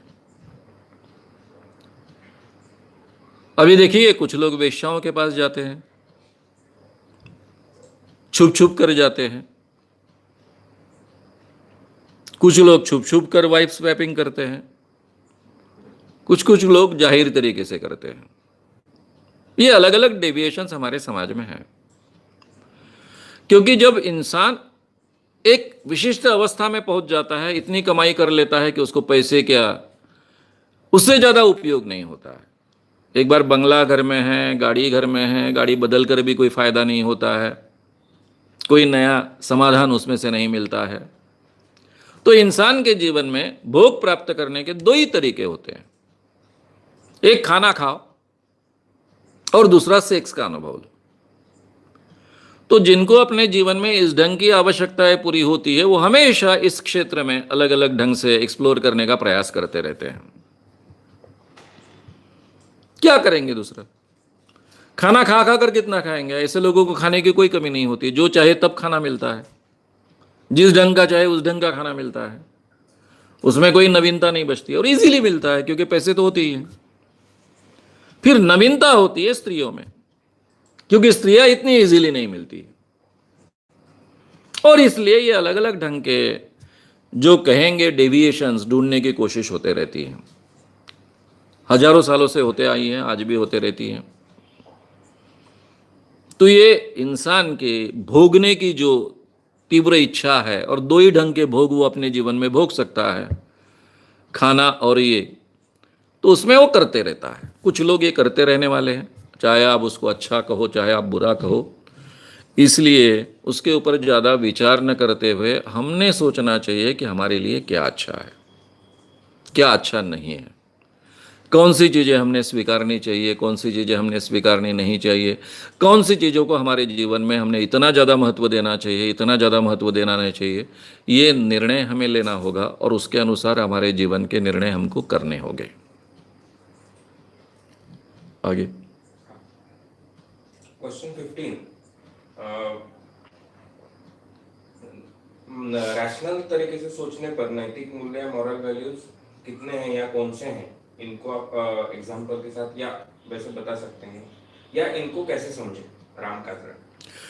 राम काजळे, इनका सवाल ऐसा है कि रैशनल तरीके से विचार कर कर कौन से मॉरल वैल्यूज है, कौन से नहीं है, ये कैसे हम निश्चित कर पाएंगे, कौन से हैं अगर आप, और कौन से हो सकते हैं।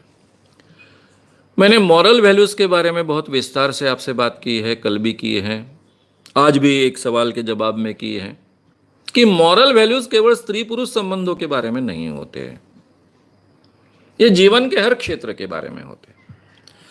और एक दूसरे के साथ में हम जब जीना शुरू करते हैं, वहीं मॉरल वैल्यूज हमारी शुरू हो जाती है। उसके बिना तो हम जी नहीं सकते हैं।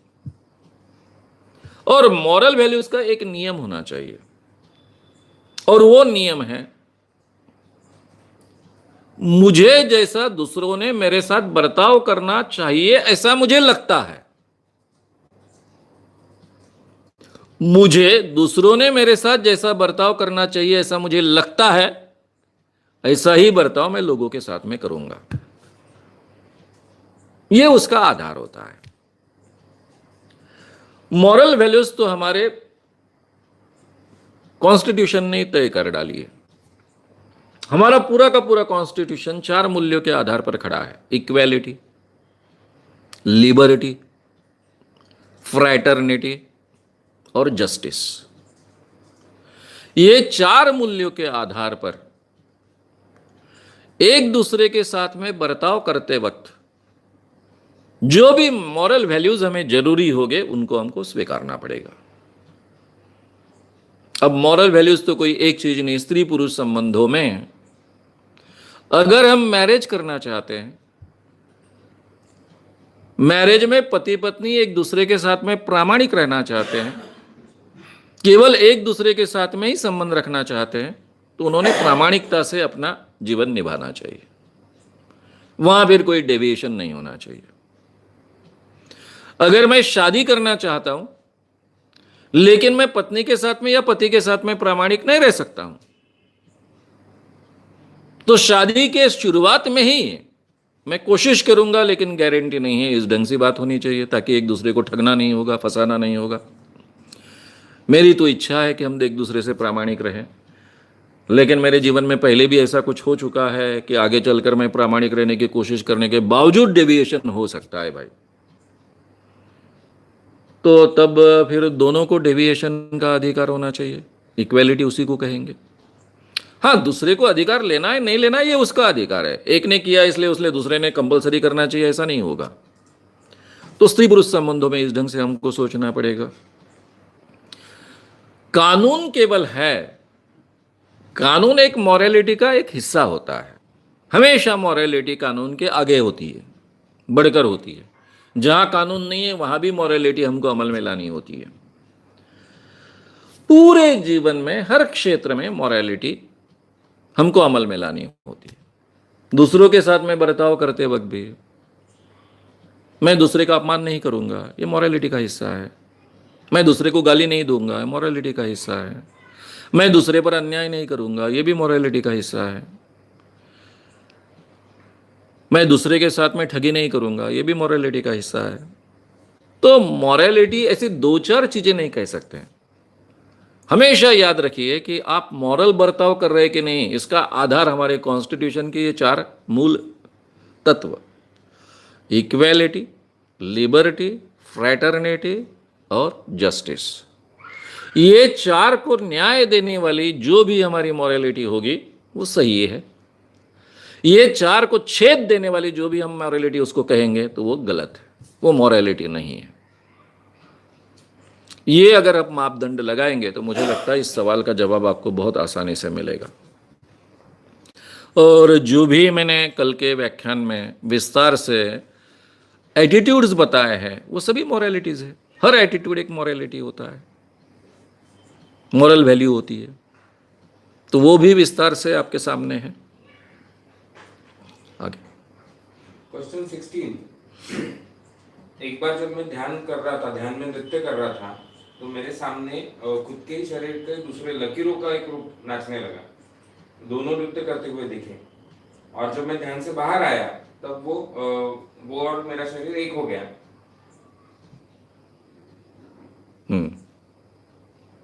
और ऐसा लग रहा था कि मैं जमीन से ऊपर चला गया या नशे में हूँ। तो ये सब कैसे हुआ होगा? रमेश बनवारी, इनका सवाल ऐसा है कि एक बार मैं ध्यान कर रहा था तब मेरा ही लकीरों वाला शरीर मुझसे अलग हुआ, वो सामने नाच रहा है ऐसा मुझे दिख रहा था। ध्यान में नृत्य कर रहा था। और ध्यान में नृत्य कर रहा है वो शरीर, ऐसा मुझे, और खुद भी कर रहे थे वो। और बाद में जब बाहर आया, ध्यान के बाहर आया, तो दोनों एक हुए। और मैं नशे में ऐसा लग रहा था। आप जो वर्णन कर रहे हो, मैंने एक साइंटिस्ट का नाम लिया था, उन्होंने अपने जीवन में, साइकेट्रिस्ट थे, उन्होंने एलएसडी ली और उसके बाद में जो उनको अनुभव आए वो अनुभव उन्होंने लिख कर रखे कि उनके शरीर में से उनका शरीर बाहर गया है और वो खुद मर चुके हैं और फिर वो रो रहे हैं और सब ना उनके रिश्तेदार इकट्ठा हुए हैं और वो सही में मर चुके हैं। और बाद में धीरे धीरे उनका बाहर का जो शरीर था, जिसको आत्मा कह रहे थे, वो धीरे धीरे वो शरीर में समा गए और वो जिंदा हो गए और फिर जाग गए। तो आपको ऐसी अवस्था में कोई भी अनुभव आ सकते हैं। आपने नशा नहीं किया होगा, ध्यान किया होगा, डीप ट्रांस में गए होगे और कहीं तो भी अलग से अनुभव लेने की आपकी इच्छा है, तो ये इच्छा एक सजेशन जैसा काम करती है। और फिर इच्छा के अनुसार, चाहे ये इच्छा आपको प्रकट लगे ना लगे या सुप्त स्वरूप में हो, तो भी उस इच्छा के अनुसार आपको अनुभव आ सकते हैं। अब ऐसे अनुभव लेते वक्त एक आसान तरीका है कि ये अनुभव हमको आते हैं ऐसा हमको लगता है।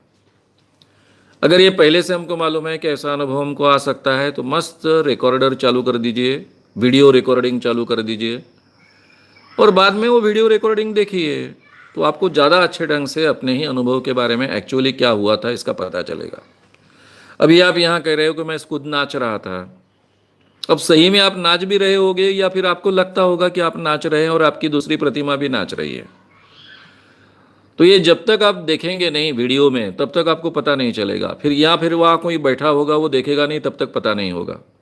आपको सही में लग सकता है कि आप नाच रहे हो, लेकिन ये भी हो सकता है कि आप एक ही जगह बैठकर अपना मेडिटेशन कर रहे हो और उसके बावजूद आपको लग रहा है कि आप नाच रहे हो और आपकी दूसरी प्रतिमा भी नाच रही है। तो ये अलग अलग अनुभूति हो सकती है, हेलुसिनेशन में कुछ भी हो सकता है।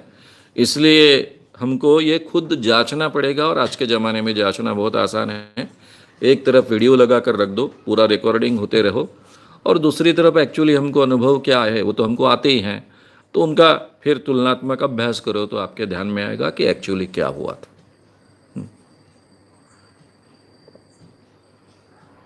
सत्यनारायण गोयनका और उनकी संस्था और उनका विपश्यना, इसमें कितने अंधविश्वास हैं? दीपक गुप्ता।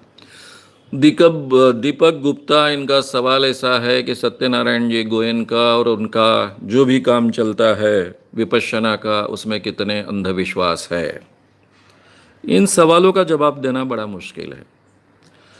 मैं गोयनका की विपश्यना में कभी गया नहीं, लेकिन मेरे काफ़ी मित्र जिन्होंने मुझे बहुत ही विस्तार से इसका रिपोर्टिंग किया, उन्होंने जो रिपोर्टिंग दिया उसमें से तो ऊपरी तौर पर इसमें कोई अंधविश्वास दिखते नहीं है। उल्टा मैं ऐसा बोलूँगा कि जो बुद्ध धर्म में जो भी अंधविश्वास पहले रहे हैं उसको भी छाट कर गोयनका जी ने लोगों के सामने रखने का प्रयास किया है।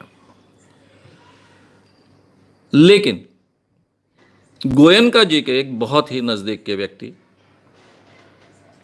एक आईएएस ऑफिसर, उनका जब मैंने अनुभव सुना, यही सवाल मुझे आप 2-4 महीने पहले पूछते, 2 महीने पहले पूछते, तो मैं जवाब देता कि उनमें कोई अंधविश्वास मुझे दिखे नहीं।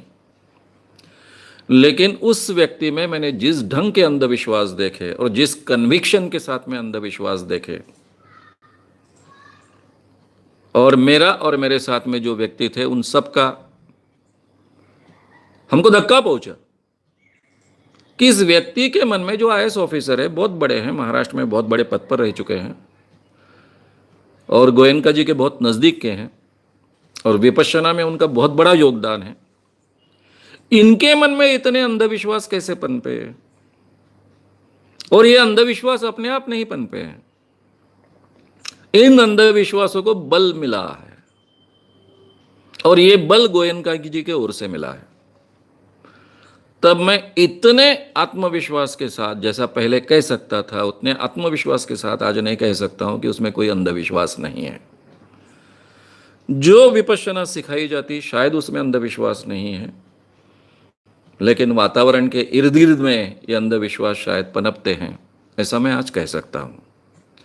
और कोई भी मेडिटेशन के साथ में इतनी अलग अलग धारणाएं जुड़ी होती हैं, उसके पीछे का उद्देश्य ही उस ढंग का जुड़ा हुआ होता है कि उसमें थोड़े बहुत अंधविश्वास मिलते हैं तो उसके बारे में बहुत उसको महत्व नहीं देना चाहिए, ऐसा मैं मानता हूँ। मेडिटेशन बहुत महत्व के होते हैं, उससे मिलने वाले फ़ायदे बहुत महत्व के होते हैं। इसलिए विपश्यना का जिन लोगों को अच्छे ढंग से अनुभव आता है और उपयोग लेना चाहते हैं उन्होंने लेना चाहिए। और कम से कम अंधविश्वास वाला गोयनका जी का विपश्यना का पूरा प्रोग्राम है, इसके बारे में मेरे मन में कोई संदेह नहीं है। श्री श्री रविशंकर, उनके मेडिटेशन, उनकी संस्था, इनमें कितने अंधविश्वास है? दीपक गुप्ता। श्री श्री रविशंकर और उनका मेडिटेशन और उनके पूरी संस्था, इसमें कितने अंधविश्वास है? अब सीधी बात है, मेरे कुछ मित्र वो मेडिटेशन करते हैं, मैं तो कभी उस मेडिटेशन के अंदर नहीं गया हूँ। जब मैं श्री श्री रविशंकर इनके बारे में विस्तार से आपके सामने बात रखूंगा तब उसके सब बारीकियों में मैं जाऊंगा। उनका मेडिटेशन का प्रकार क्या है, अभी सभी प्रकार के मेडिटेशन मुझे अच्छे ढंग से मालूम है, इसलिए कौन उस मेडिटेशन के जरिए लोगों में अंधविश्वास फैलाता है, कैसे फ़ायदा उठाता है, तो बहुत अच्छे ढंग से ध्यान में आता है। लेकिन अभी मैंने वो प्रयास नहीं किया है। मुझे केवल इतना मालूम है कि रविशंकर जी के फोटो लगाकर लोग मेडिटेशन करते हैं, उनके फोटो के इर्द गिर्द मेडिटेशन करते हैं। इसका मतलब ये प्रचलन है कि पहले बाबा रविशंकर इनको माने और उनके साथ में मेडिटेशन करे। यही मुझे सबसे बड़ा अंधविश्वास लगता है। तो अंधविश्वास तो है, उसकी बारीकियों में जब उसका मैं विस्तार से अभ्यास करूंगा तो आपके सामने रखूंगा। जो कोई व्यक्ति अपने फोटो लगवाकर लोगों को नाचने के लिए या फिर मेडिटेशन करने के लिए प्रवृत्त करता है, वहीं से अंधविश्वास की शुरुआत होती है। इसीलिए तो मैं, काफ़ी लोग कहते हैं आचार्य रजनीश ये रैशनल व्यक्ति हैं। अरे भाई, वो रैशनल होते तो अपने फोटो गले में टांग कर लोगों को घूमने के लिए नहीं कह सकते थे। डेफिनेटली वो रैशनल नहीं थे, वो लोगों का ठगना चाहते थे, लोगों का फायदा उठाना चाहते थे, इसीलिए खुद के फोटो लगाकर गले में टांग कर लोगों को घूमने के लिए प्रवृत्त करते थे। तो ये तो बुआबाजी का हिस्सा है, ये बाबागिरी है। रविशंकर भी करते आए हैं। अब वो कितने पैमाने पर करते हैं, कितने पैमाने पर नहीं, इसके डिटेल्स में जब मैं उस विषय पर एक स्वतंत्र व्याख्यान दूंगा तब बोलूंगा। इसी से जुड़ा सवाल है, रविशंकर जी सुदर्शन क्रिया सिखाते हैं जिसमें सांस पे कंट्रोल करना है, सांस पे ध्यान रखना है, ये बताया जाता है। तो वो कितनी लाभदायक है या केवल एक सांस की कसरत है? मधुकर कन्नारे मधुकर कन्नारे इनका सवाल है कि जो रविशंकर जी के इसमें सुदर्शन क्रिया होती है उसमें सांस पर ध्यान देने के लिए कहते हैं, तो ये प्रक्रिया कहाँ तक महत्व की होती है, उसके क्या फ़ायदे हो सकते हैं, या केवल वो एक सांस की कसरत होती है? देखिए, मेडिटेशन की अलग अलग प्रक्रियाएं हैं। उसमें सबसे बड़ी प्रक्रिया है कि जो होता है वो होने दो, उसकी तरफ ध्यान केंद्रित करो। कोई भी मेडिटेशन की प्रक्रिया में कंसंट्रेशन निर्माण करने के लिए अलग अलग प्रोसेस यूज आती है। उसमें एक प्रोसेस मानी जाती है जो विपश्यना में भी उपयोग में आती है कि आपके शरीर में जो भी होता है उस पर ध्यान केंद्रित करो। अब सबसे महसूस होने वाली बात क्या है? आपका ब्लड प्रेशर भी चलते रहता है लेकिन आपको महसूस नहीं होता है। सबसे पहले महसूस होने वाली बात होती है आंखें बंद करने के बाद में कि आपकी सांस चल रही है, आ रही है, जा रही है, उस पर ध्यान केंद्रित करो। तो ये शुरुआत है मेडिटेशन की। काफ़ी मेडिटेशंस की ये शुरुआत है। विपश्यना में भी ऐसी शुरुआत होती है। फिर आगे चलकर विपश्यना में अलग होता है कि आपके शरीर में जो भी हो रहा है वो केवल महसूस करो, होने दो जो होता है। फिर आपके ध्यान में आता है कि मेरे शरीर का एक हिस्से में कुछ तो भी खुजली आ रही है, तो जाने की इच्छा हो रही है, होने दो उसको, जाने दो। इस ढंग से एक कंसंट्रेशन का तरीका कर और इसमें से एक तटस्थता प्राप्त करना। हमारे सम्मोहन में इसको डिसोसिएशन कहा जाता है कि आपकी बॉडी अलग है, आप अलग है, यह एहसास उसमें से तैयार हो। तो यह एहसास निर्माण करने के लिए, यानी हम कहेंगे, मेरी भाषा में कहेंगे कि डिसोसिएशन निर्माण करने के लिए इस प्रोसेस का उपयोग किया जाता है कि आपका शरीर आपसे अलग है, आप अलग हो, यह एहसास उसमें से क्रिएट हो। तो ये कंसंट्रेशन की एक प्रक्रिया है, अच्छी प्रक्रिया है, मेडिटेशन में उपयोग में लाई जाती है। सम्मोहन की अनेक प्रक्रिया हैं, मैं खुद 50 के ऊपर प्रक्रियाएं सिखाता हूँ, तो उसमें से एक प्रक्रिया ये भी है। तो ये प्रक्रियाएं हैं, इसके जरिए मेडिटेशन में जाया जाता है। ये केवल एक सांस लेने और छोड़ने की कसरत नहीं है। तो इसके परिणाम तो बहुत अच्छे मिल सकते हैं, कोई भी मेडिटेशन के परिणाम अच्छे मिल सकते हैं। मेडिटेशन में जो धारणाएं हैं वो धारणाएं अंधविश्वास हो सकती हैं, लेकिन प्रक्रिया के कारण जो आप उस अवस्था में जाते हो उस अवस्था के तो फायदे है ही। चाहे वो अंधविश्वासी का अंधविश्वास मानकर आप जाइए या फिर विश्वास मानकर जाइए, आपको उस ढंग के रिजल्ट्स तो मिलेंगे ही, क्योंकि उस अवस्था में जाने के जो बाय प्रोडक्ट जैसे फायदे हैं वो कोई भी मेडिटेशन से, कोई भी सम्मोहन से आपको मिलते ही हैं। तो इसलिए उसके लिए मैं कहूँगा कि आप अगर सुदर्शन क्रिया अमल में लाना चाहते हो तो डेफिनेटली अमल में लाइए। उसके अंधविश्वास टालने चाहिए, और उसके बारे में बहुत विस्तार से मैंने सम्मोहन इस विषय में बात करते हुए बोली है बातें, उसको ध्यान में रखिए। क्वेश्चन 20, आज के जमाने में दलित सवर्ण भेदभाव लगभग खत्म हो चुका है, अब केवल अमीर गरीब भेदभाव बढ़ रहा है। ऐसे में हमें वाकई SC/ST एक्ट जैसे एक्ट्स की जरूरत है क्या? हीराराज वसरनीकर। हीराराज वसरनेकर, इनका सवाल ऐसा है कि आजकल दलित या फिर शूद्र और सवर्ण ये भेद तो करीबन जा चुका है, तो SC/ST एक्ट की आज के ज़माने में ज़रूरत है क्या? आज तो केवल भेद होना चाहिए गरीब अमीर का। देखिए, आप जो बात कह रहे हो वो बात अगर सही होती तो बहुत आनंद की बात होती, लेकिन ये बात 100% सही नहीं है। आप शायद बम्बई जैसे वातावरण में, पुणे जैसे वातावरण में ऐसा कोई भेद ऊपरी तौर पर नहीं है ये देख सकते हो, या फिर इसका अनुभव आपको आ सकता है। लेकिन आज भी ग्रामीण स्तर पर, और एक महाराष्ट्र छोड़ दे, महाराष्ट्र इसमें काफ़ी प्रगत है, महाराष्ट्र छोड़ दे तो बाकी जैसे बिहार है, उत्तर प्रदेश है, या फिर इवन साउथ है, वहाँ पर जिस दृष्टि से आज भी शूद्र जाति के लोगों को देखा जाता है, जिनको हम दलित समझते हैं, उनको देखा जाता है, उनके साथ में जिस ढंग से व्यवहार किया जाता है और उसके साथ में अन्याय भी किया जाता है, वो अगर देखेंगे तो हमारे ध्यान में आएगा कि एक्ट की आज भी ज़रूरत है। हाँ, उसका मिसयूज़ ना हो, यहाँ तक किसी का, हर एक का कहना है, मेरा भी वही कहना रहेगा, मिसयूज़ ना हो, लेकिन उस एक्ट की बहुत ज़रूरत है। आज भी जाति के आधार पर लोगों को आका जाता है, वैसा बर्ताव उनके साथ में किया जाता है, उसके आधार पर उनका अपमान किया जाता है। अभी तो ये प्रसिद्ध उदाहरण है ना कि कोई दलित गुजरात में घोड़ी पे बैठा तो उसको मार ही डाला ना। अब घोड़ी पर बैठना, घोड़ी तो कोई जाति नहीं होती उसको, उसका तो भ्रष्ट होने का कोई सवाल नहीं है। केवल गांव में पटेल लोग बैठेंगे, बाकी के सवर्ण लोग बैठेंगे। अब पटेल तो सवर्ण है नहीं, बाकी के सवर्ण बैठेंगे, पटेल लोग बैठेंगे, लेकिन कोई दलित नहीं बैठेगा।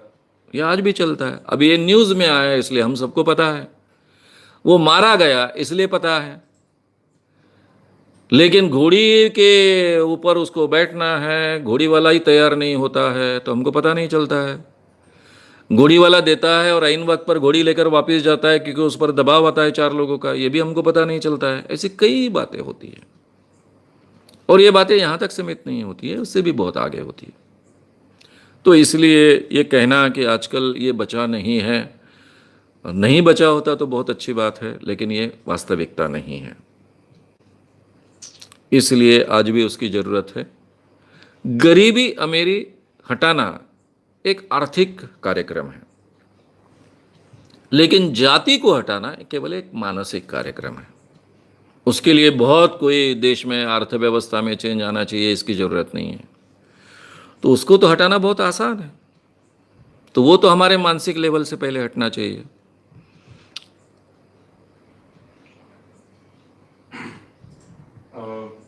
इनकी पहचान क्या है? उनको बहुत शराब का एडिक्शन हो गया है, वो अगर ना पिए तो उनकी सांसें अटकने लगती, तो क्या करें? इनके रिपोर्ट भी नॉर्मल है, लेकिन वैसे तो बाकी रिपोर्ट नॉर्मल आते हैं, बट दारू शराब का ही प्रॉब्लम है, तो ये कैसे शराब को छोड़ सकते हैं? राजकुमार जगदाड़े।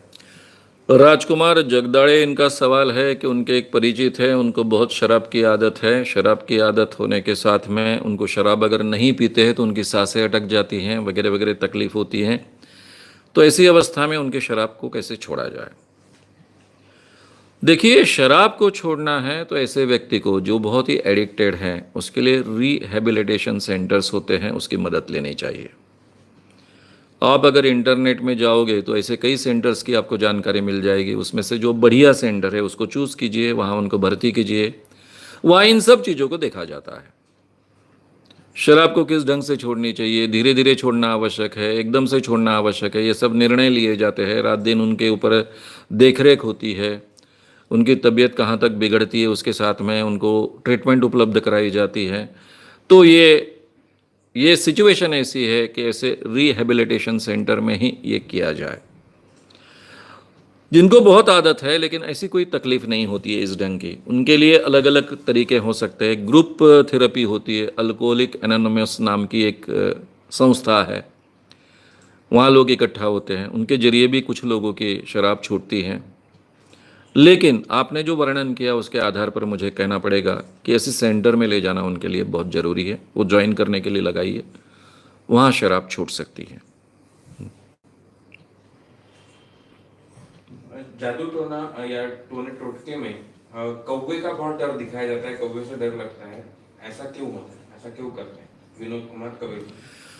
विनोद कुमार कबीरपंथी। कबीरपंथी, इनका सवाल ऐसा है कि जादू टोना मंत्र तंत्र में कौवे का बहुत डर बताया जाता है, तो कौवा ही क्यों, कौवे को क्यों चूज किया जाता है? अब इसके पीछे का तो कोई कारण है नहीं। अबे जैसा किसी को वश करना है तो सफ़ेद कौवा पकड़ने का, उसका हृदय निकालने का और उसके जरिए किसी को वश किया जाता है, ऐसा कहा जाता है। उसी के साथ में छिपकली को पकड़ने का, उसके पूंछ का काजल तैयार करने का, ये भी कहा जाता है। कबूतर के बारे में भी कहा जाता है। तो अलग अलग पक्षियों का लोग उपयोग करते आए। अब ये अंधविश्वास कैसे फैले, क्या फैले, उसके पीछे कोई लॉजिकल तो कारण है नहीं। किसी ने तो भी कह दिया कौवे के कारण ऐसा होता है, बाकी लोगों को लगता है कौवे के कारण ऐसा होता है इसलिए किया जाता है। इस ढंग से ये चलते आया है। इसलिए कौवे के बारे में जो अंधविश्वास है, जादू टोना मंत्र तंत्र में उनका बहुत महत्व है। इसको कोई भी, यानी कौवे के बर्ताव के कारण उसमें कोई कारण नहीं है। अब दूसरा सवाल है कि कौवे आत्माओं को पहचानते हैं।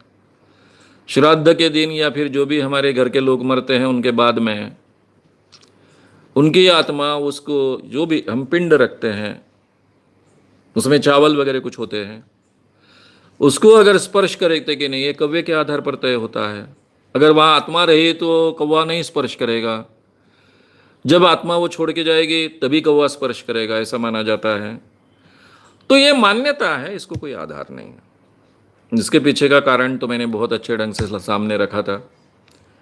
एक्चुअली जो जहाँ पर पिंडदान किया जाता है उसके बाजू में आग लगाई जाती है, तो जब तक वो आग वहाँ जलते रहेगी तब तक कौवे नज़दीक नहीं आएंगे। जब आग पूरी तरह बुझ जाएगी तभी कौवे नज़दीक आएंगे और वो पिंड को स्पर्श करेंगे।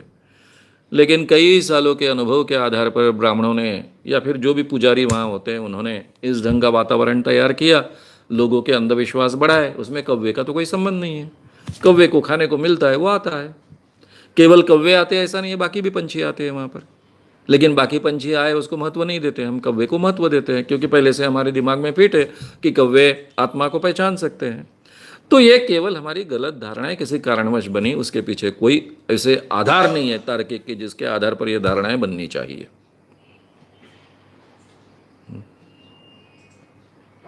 सिक्स सेंस क्या होता है?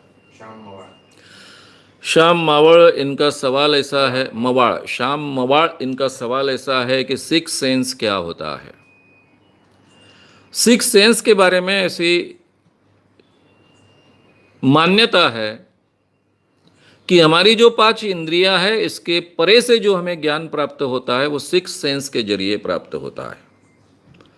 यानी हमें कोई भी ज्ञान प्राप्त करना है तो उसको हमको देखना पड़ेगा, कानों से सुनना पड़ेगा, मुंह से बोलना पड़ेगा, स्पर्श से उसको प्राप्त करना पड़ेगा। पांच इंद्रियों के माध्यम से ही हम कोई भी ज्ञान प्राप्त कर सकते हैं। ये सिक्स सेंस ऐसा होता है, छठी इंद्रिया, ये आध्यात्मिक शक्ति के कारण जागृत होती है कि जिसके आधार पर हम ये जो पूरा 5 इंद्रियों की मेहनत जो है उसके बगैर ज्ञान प्राप्त कर सकते हैं, अपने आप ज्ञान प्राप्त कर सकते हैं। इसको सिक्स सेंस कहते हैं। जिसकी सिक्स सेंस जागृत हो गई उसमें कई आध्यात्मिक क्षमताएं आती है, ऐसा मानते हैं। याले जैसा टेलीपैथी है, एक इंसान अपने विचारों के आधार पर दूसरा इंसान बहुत दूर है, कई करोड़ों मील दूर है, लाखों मील दूर है, उसके साथ भी संपर्क कर सकता है। इसको टेलीपैथी कहते हैं। प्रीकॉग्निशन, यानी कल क्या होने वाला है ये मुझे आज ही पता चलता है। क्लेरोवायंस, मैं यहाँ बैठा हूँ, दिल्ली में क्या चल रहा है, किस घर में, मैं यहाँ से देख सकता हूँ। ये सभी क्षमताएं इससे जागृत होती है, ऐसा माना जाता है। जिसका सिक्स सेंस जागृत हुआ है, सिक्स सेंस जागृत हुआ है, छठी इंद्रिया जागृत हुई है, उस व्यक्ति को भूत भविष्य वर्तमान का पता चलता है, ऐसा माना जाता है। तो ये सिक्स सेंस के जरिए हमको आध्यात्मिक ज्ञान होता है, ऐसा भी माना जाता है। हालांकि ये सिक्स सेंस की कल्पना जो है वो पाश्चात्य कल्पना है, ये इंडियन कल्पना, भारतीय कल्पना नहीं है। भारतीय कल्पना अलग है, इसके जैसी है। उसको सिक्स सेंस नहीं कहा जाता है, उसको कहा जाता है कि व्यक्ति की आध्यात्मिक शक्ति जागृत हो गई। किसकी आध्यात्मिक शक्ति जागृत होती है? आध्यात्मिक ज्ञान की शक्ति जागृत होती है जिसको साक्षात्कार प्राप्त हुआ है, रियलाइजेशन प्राप्त हुआ है। जिसको साक्षात्कार प्राप्त होता है उसको पूरे दुनिया का ज्ञान अपने आप प्राप्त होता है। उसमें जिन चीजों का मैंने वर्णन किया वो सभी ज्ञान प्राप्त होता है, ऐसी मान्यता है। साथ में भूत भविष्य वर्तमान का ज्ञान प्राप्त होता है, ऐसा भी मानना है। इतना ही नहीं तो पूरे दुनिया का जो व्यावहारिक ज्ञान है, यानी साइंस का ज्ञान है, बाकी और भी ज्ञान है, वो भी प्राप्त होता है, ऐसा माना जाता है। और जिसको साक्षात्कार प्राप्त हुआ उसको अंतिम ज्ञान जो होता है, अंतिम सत्य जो होता है, एब्सोल्यूट ट्रुथ, वो भी पता चलता है, ऐसा माना जाता है। तो सिक्स सेंस की कल्पना ये भारतीय कल्पना नहीं है, पौर्वात्य कल्पना नहीं है, ये पाश्चिमात्य यूरोपियन कल्पना है, लेकिन वो इस ढंग से आई है। उसका मतलब ये होता है ऐसा सिक्स सेंस नाम की कोई चीज इस दुनिया में नहीं होती है। अगर किसी में वो होता तो उसका सबसे बड़ा फायदा हम आज तक उठा लेते, बड़े पैमाने पर इसका उपयोग करते। खास कर अमेरिकन मिलिट्री है, रशियन मिलिट्री है, इसका बहुत बड़े पैमाने पर उपयोग करते, उसका फायदा उठाते। ये सिक्स सेंस के जरिए जो भी जो पावर हमारे पास में आती है उसका उपयोग कर लेते। सिंपल सी बात है कि बिन लादेन को ढूंढने के लिए अमेरिका ने अरबों डॉलर्स खर्च किए। कई सालों तक 500 आदमियों की टीम रात दिन काम करती थी एक जगह बैठकर, और उनको सपोर्ट करने वाले जगह जगह पर उनके जो स्पाइज और बाकी वो अलग है। तब जाकर उनको कई सालों के बाद में बिन लादेन का पता मिला, वो पाकिस्तान में है, और आगे क्या हुआ आप सबको पता है। अगर किसी एक का भी सिक्स सेंस जागृत हुआ होता तो उसके जरिए बिन लादेन कहाँ है आसानी से ढूंढ सकता था, अमेरिकन सरकार को बता सकता था। जो लोग अब्जावधि डॉलर्स इसमें खर्च कर रहे हैं, अब्जों डॉलर्स खर्च कर रहे हैं, उनके लिए ऐसा एक आदमी जिसका सिक्स सेंस जागृत हुआ है ढूंढना मुश्किल है, असंभव है। इजीली था, सहसंभव था, लेकिन ऐसा सिक्स सेंस किसी के पास में दुनिया में नहीं होता है। ये केवल हमारा अंधविश्वास है।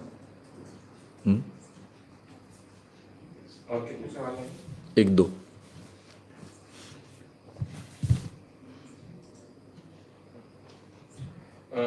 आज के 21वीं सदी में भी भारत में हमको स्त्री जो है वो अलग अलग बंधनों में अटकी हुई दिखती है। तो आप स्त्री स्वातंत्र की व्याख्या क्या करेंगे? प्रशांत कांबळे, इनका सवाल ऐसा है कि आज भी 21वीं शताब्दी में स्त्री अलग अलग बंधनों में जकड़ी हुई है, तो स्त्री स्वतंत्रता की व्याख्या आप क्या करेंगे? ये देखिए, स्त्री और पुरुष दोनों स्वतंत्र है, उनका शरीर अलग अलग है, उनकी फिजियोलॉजी में फ़र्क है, ये तो फ़र्क रहने वाला है। इसके बावजूद दोनों इंसान हैं। दोनों इंसान होने के कारण दोनों को समान अधिकार होने चाहिए। स्त्री स्वतंत्रता का मतलब इतना ही है कि ये जो मैं बार बार कहते आया हूं कि जिसके आधार पर हमारी पूरी कॉन्स्टिट्यूशन खड़ी है, ये जो 4 मूल्य है, इक्वेलिटी, लिबर्टी, फ्रैटर्निटी और जस्टिस, ये चारों मूल्य उनके जीवन में उनको सही माने में अमल में लाने का अवसर मिलना चाहिए। इसको कहेंगे हम स्त्री स्वतंत्रता। स्त्री स्वतंत्रता का मतलब पुरुष से स्वतंत्रता नहीं होती है, पुरुष के बराबरी से जीने का हक। अब उसमें सबसे बड़ा आज के जमाने में एक मुद्दा हमको जोड़ना पड़ेगा कि केवल उसको कानूनन अधिकार मिलने से नहीं होगा। बराबरी से जीने का हक है, पति के साथ में भी बराबरी से जीने का हक है, हर क्षेत्र में बराबरी में जीने का हक है। यहां तक संभव नहीं होगा, सुरक्षित वातावरण भी होना पड़ेगा।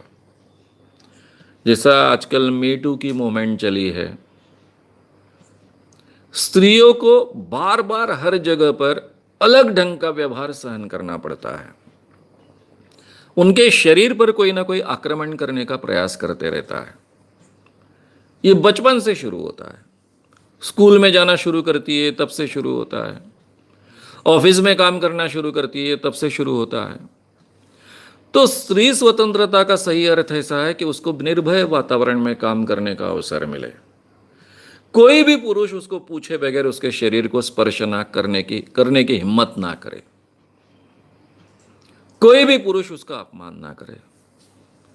कोई भी पुरुष उसकी इच्छा के बगैर उसको कोई ऐसी गलत चीज की डिमांड करने की हिम्मत ना करे। भाई तुम मेरे साथ सोओगे तो मैं तुमको ये फेवर करूंगा, ऐसे बोलने की हिम्मत ही ना करे। ऐसा वातावरण जब पैदा होगा तो हम कहेंगे सही माने में स्त्री को भी अभी स्वतंत्रता प्राप्त हुई है। तो हर क्षेत्र में समानता हो, हर क्षेत्र में उसको लिबर्टी हो, उसको उसके अनुसार, विचारों के अनुसार जीने का हक। वो शादी करना चाहती है तो शादी कर कर जिए, शादी न कर कर जीना चाहती है तो शादी न कर कर वो जिए, ये भी अधिकार उसे होना चाहिए। और पूरी तरह से उसको जस्टिस मिलते रहे, मैरिज में भी उसको जस्टिस मिलते रहे, मैरिज के बाहर भी उसको जस्टिस मिलते रहे, उसके ऑफिस में भी उसको जस्टिस मिलते रहे। ये चारों मूल्य बहुत अच्छे ढंग से वो अमल में ला सकती है। ऐसा वातावरण खड़ा होगा तब हम कहेंगे कि सही माने में स्त्री स्वतंत्र हुई है। ये लंबी लड़ाई है, हमको लड़नी पड़ेगी और उसके लिए पुरुष को बदलना पड़ेगा और इसके लिए माँओं को अपने बच्चों को भी ये समानता सिखानी पड़ेगी, बचपन से इक्वेलिटी सिखानी पड़ेगी। आखिरी का सवाल, क्या रावण को जलाना भी एक अंधविश्वास है? और ऐसा ही करते वक्त अभी इतने लोगों की मौत हो गई, तो इस पर आप क्या कहेंगे? रमेश बनकर इनका सवाल ऐसा है कि क्या रावण को जलाना भी अंधविश्वास है? और इनमें कई लोगों की अभी मौत हो चुकी है। देखिए, जो मौत हुई वो तो हादसा है। ये हादसा कभी भी हो सकता है, कहीं भी हो सकता है। वहाँ से ट्रेन आने जाने का रास्ता है, ये पता होने के बावजूद हम लोग खड़े रहते हैं और ट्रेन के ड्राइवर को तो पता नहीं चलता, वक्त पर पता चलने के बाद भी वो कुछ कर नहीं सकता। ट्रेन स्पीड में होते हुए 1 मिनट में, आधे मिनट में तो रुक नहीं सकती। तो ये हादसा हो गया, तो उसका इसके साथ जोड़ने की ज़रूरत नहीं है। हम रावण को जलाते हैं, इसका मतलब क्या है? तो रावण एक दुष्टता का प्रतीक है, उसको जलाते हैं, इतना ही उसका मतलब है। इससे ज़्यादा उसमें से मतलब निकालने में कोई मतलब नहीं है। राम एक अच्छाई का प्रतीक है, रावण एक बुराई का प्रतीक है। उस बुराई के प्रतीक को हम जलाते हैं ताकि हमारे समाज में जो जो बुरी चीज़ें हैं उनको हमने ख़त्म करना चाहिए। एहसास उसमें से निर्माण किया जाता है। ये हर कल्चर में होता है। कल्चर में कुछ प्रतीक होते हैं, उसमें से एक प्रतीक है। अब इसमें सच्चाई दूसरी भी है। रावण यहां पर विलन है तो दूसरी जगह राम विलन है, रावण हीरो है। ऐसी भी रामायण है और भारत में ये दोनों प्रथाएं हैं। कुछ लोग रावण को हीरो मानते हैं, राम को विलन मानते हैं। और ये आज की नहीं है, हजारों सालों से परंपराएं चलते आई है। अब ये भी सच्चाई है। अब वो अगर राम को विलन मानते हैं और रावण को जलाना गलत मानते हैं तो ये उनका अधिकार है, और जो लोग रावण को बुराई का प्रतीक मानते हैं और उसको जलाते हैं, ये उनका अधिकार है। दोनों ने आपस में नहीं झगड़ना चाहिए। ठीक है, इनको लगता है ये रावण को जलाते हैं, उनको लगता है वो राम को जला दे। कल जाकर फिर राम को जलाने के बाद में इन लोगों ने ऑब्जेक्शन नहीं लेना चाहिए। अब वो भी परंपरा है, ये भी परंपरा है। उस परंपरा में राम को, यहाँ तो एक ही सीता है, उस परंपरा में राम को बहुत बीबियाँ हैं, अलग ढंग का राम है, क्योंकि वो तो राम विलन ही है, इसलिए राम का वैसा वर्णन वहाँ मिलेगा। रावण के बारे में अलग वर्णन मिलेगा, इस रामायण में रावण का अलग वर्णन मिलेगा। अब रामायण ये कोई इतिहास तो है नहीं, ये महाकाव्य है, तो अलग अलग लेखकों ने अपने अपने ढंग से उसको लिखा है। तो एक्चुअली रावण जलाने की परंपरा एक केवल प्रतीकात्मक है, प्रतीक है, इसके अलावा प्रतीकात्मक है, इसके अलावा उसको ज़्यादा महत्व हमने नहीं देना चाहिए। वैसे भी पुराणों को एक कथा के ऊपर ज़्यादा महत्व हमने नहीं देना चाहिए। अब हम महत्व देते हैं, उसके परिणाम तो भुगत रहे हैं। आपको सबको पता है कि बाबरी मस्जिद के पहले मुस्लिम टेररिस्ट नाम की कोई चीज़ भारत में थी नहीं। बाबरी मस्जिद के कांड के बाद ही ये मुस्लिम टेररिस्ट नाम की चीज़ भारत में पैदा हुई। पाकिस्तान को अवसर मिला और पूरा देश अशांत बन गया। अब 400 साल पहले वहाँ क्या था, बाबरी ने क्या किया, ये हिसाब कहाँ निकालेंगे? 400 साल पहले का हिसाब निकालेंगे, 2000 साल पहले का हिसाब निकालेंगे, 5000 साल पहले का हिसाब निकालेंगे, कब का हिसाब निकालेंगे? अरे भाई, भारत देश ही 1947 में बना है, उसके पहले ऐसा भारत कभी था नहीं। ये अब सबसे पहले हमने समझ लेना चाहिए, और पुरानी चीज़ें पुरानी है कर उसको छोड़ देनी चाहिए। अच्छी है उसको भी छोड़ देनी चाहिए, बुरी है उसको भी छोड़ देनी चाहिए। नए भारत के बारे में सोचना चाहिए, नए भारत खड़ा करने के लिए सोचना चाहिए। तो हम लेके बैठे उसको, तो उसके परिणाम तो भुगत रहे हैं। और ये भुगतना अभी ख़त्म हुआ ऐसा नहीं है, आगे भी भुगतना पड़ेगा। तो ये जब तक हम इन चीज़ों को छोड़ेंगे नहीं और हमारी कॉन्स्टिट्यूशन सर्वोपरि है ऐसा मानेंगे नहीं, तब तक भारत को अच्छा भविष्य प्राप्त होने की गुंजाइश नहीं है। ये भी हमने समझ लेना चाहिए। यहाँ रुकूंगा। गुड नाइट, शुभ रात्रि, धन्यवाद धन्यवाद धन्यवाद। श्याम मानव चैनल को आपका समर्थन देने के लिए चैनल को जरूर सब्सक्राइब करें। चैनल के नोटिफिकेशन पाने के लिए बेल आइकन भी दबाएं।